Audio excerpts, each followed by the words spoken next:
मेरे प्यारे युवा साथियों, सबको मेरा नमस्कार। मित्रों, आपको मालूम है इस देश की आर्थिक उन्नति और इस देश का सांस्कृतिक संपन्नता तथा इस देश की सुरक्षा सब गांव के गरीबों पर निर्भर करती है।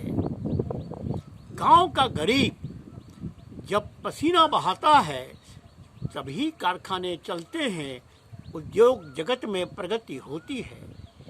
गांव का गरीब जब किसान होकर खेत में अपना पसीना बहाता है तो ही हमको खाने के लिए अन्न मिलता है। और गांव के गरीब की सांस्कृतिक धरोहर ही भारत की संस्कृति है। इसलिए भारत की महानता, सुरक्षा और समृद्धि की नींव में गांव का गरीब है, हमारा गांव है। देश की आज़ादी के पहले महात्मा गांधी ने नेहरू जी को 2 पत्र लिखे थे और उसमें लिखा था कि देश की प्रगति का रास्ता गांव से निकलता है। सरकार का पूरा ध्यान खेती की ओर होना चाहिए।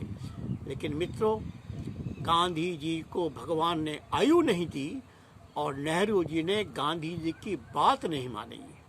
अर्थात नेहरू जी ने गांव और खेती की उपेक्षा की और नगर और उद्योग के लिए ही अपना पूरा साधन लगा दिया, क्योंकि वे पश्चिम से प्रभावित थे। और इसलिए आज का भारत हम देख रहे हैं, गांव खाली हो रहे हैं, नगर में रहने की जगह नहीं है और देश संकट में पड़ गया है। लाखों श्रमिकों ने गांव छोड़कर नगरों में आकर नौकरी करना पसंद किया।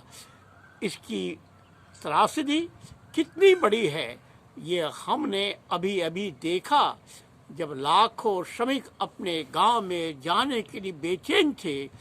उनको गांव में भेजने के लिए सरकार सक्षम नहीं है।